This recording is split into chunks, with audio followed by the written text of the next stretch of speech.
Hello बच्चों, स्वागत है आपका दीवाने NEET and JEE YouTube channel में। मैं प्रांशु अग्रवाल। और जैसे कि आप लोगों को पता है, हमने अपने यूट्यूब चैनल पर एच.सी. वर्मा सर के बुक की सीरीज स्टार्ट की हुई है, जिसमें मैं चैप्टर 1 कंप्लीट कवर करवा चुका हूँ। चैप्टर 2 में क्वेश्चन नंबर 28 तक कवर करा चुका हूँ और आज हम कवर करेंगे आगे के क्वेश्चन 29, 30 एंड 31।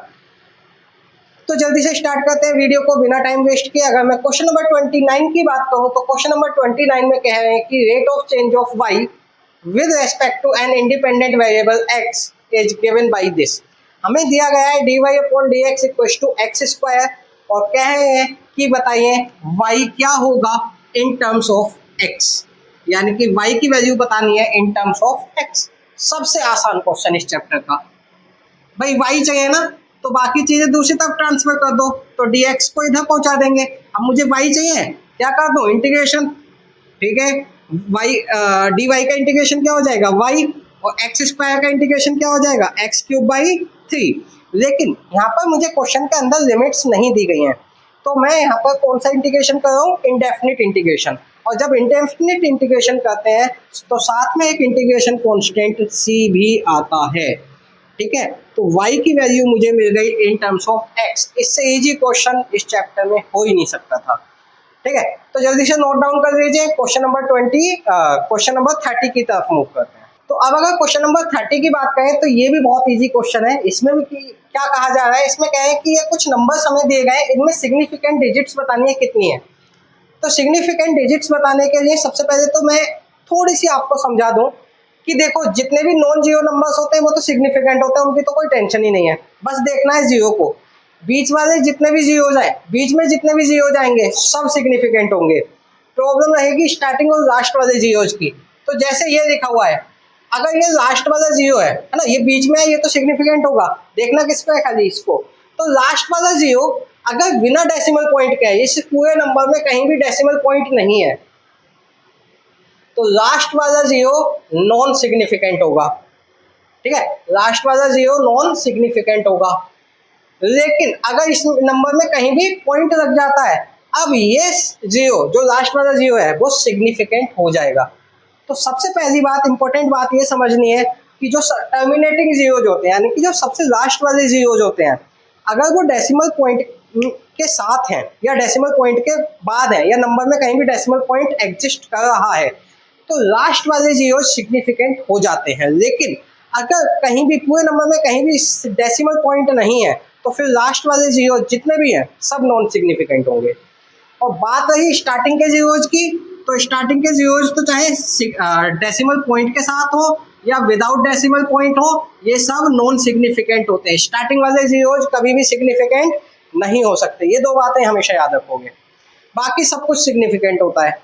अब जैसे इसमें देखें तो इसमें ये जीरोज हैं, बीच में आए सिग्निफिकेंट होंगे, तो टोटल कितनी सिग्निफिकेंट फिगर होगी, 1 2 3 4। अब 1 2 3 4, यहाँ तो कोई लास्ट वाला या स्टार्टिंग वाला कोई है नहीं प्रॉब्लम। अब यहाँ देखो, ये लास्ट वाला जीरो है लेकिन बीच में डेसिमल पॉइंट आ रहा है, तो लास्ट वाला जीरो भी कैसा हो जाएगा, सिग्निफिकेंट। तो आप काउंट कर लो, बीच वाले तो ऑलरेडी सिग्निफिकेंट होते ही हैं। 1 2 3 4 5, कितने सिग्निफिकेंट डिजिट्स हो गए, 5। इसमें स्टार्टिंग वाले नॉन सिग्निफिकेंट अभी बताया था, क्या बचा, ये बीच में आए ये सिग्निफिकेंट होंगे, तो 1 2 3 4, इसमें कितने हो गए, 4। तो पहले वाले में 4 सिग्निफिकेंट डिजिट्स हैं, दूसरे वाले में 4 हैं, तीसरे वाले में 5 हैं, और फोर्थ वाले में यानी कि डी वाले में है 4 सिग्निफिकेंट डिजिट्स। जल्दी से बताइए, सिग्निफिकेंट डिजिट्स काउंट करनी आई आपको या नहीं आई? इस क्वेश्चन में कोई डाउट तो नहीं है? अगर नहीं है तो जल्दी से नोट डाउन कर लीजिए। ये रूल्स भी लिख लो, जो 2-3 मैंने बताई थी बातें, ये अपनी लैंग्वेज में आप लिख लो, आगे चल के काम में आएंगी आपके। ठीक है, इसी के साथ अब आगे क्वेश्चन नंबर 31 पर मूव करते हैं। तो अब चलते हैं क्वेश्चन नंबर 31 की तरफ। लेकिन क्वेश्चन नंबर 31 स्टार्ट करने से पहले एक इन्फॉर्मेशन मैं आपके साथ शेयर करने जा रहा हूँ।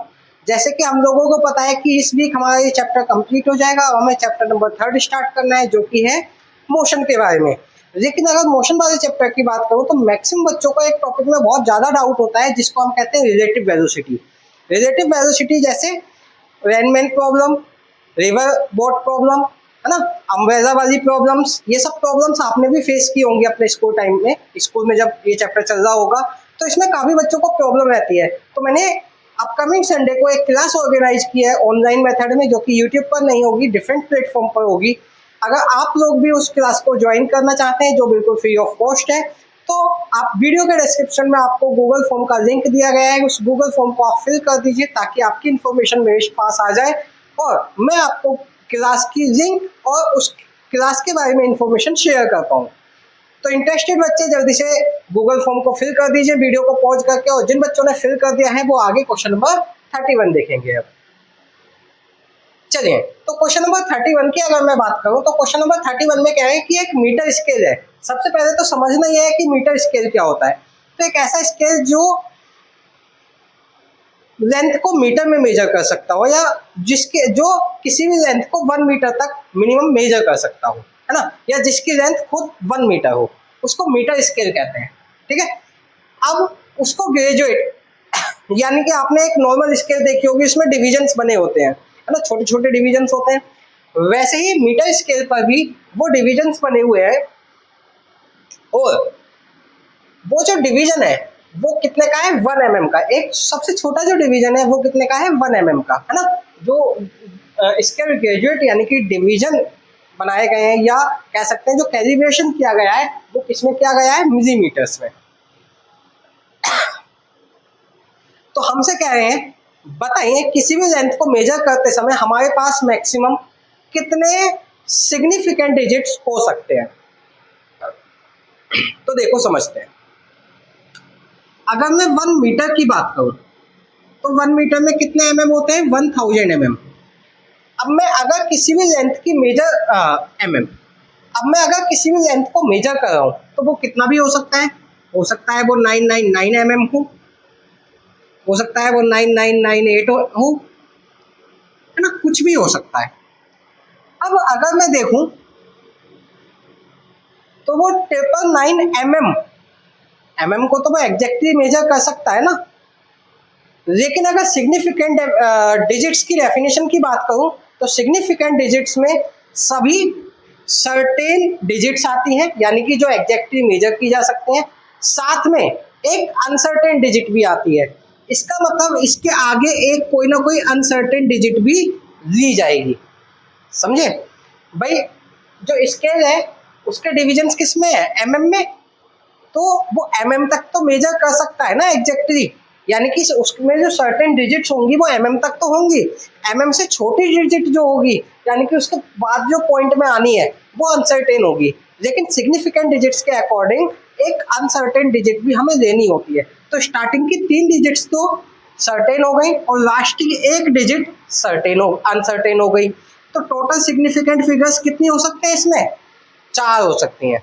लेकिन हमेशा ऐसा नहीं होगा, हो सकता है जो लेंथ हो वो 0.1 mm में आए, है ना, ऐसा भी तो हो सकता है।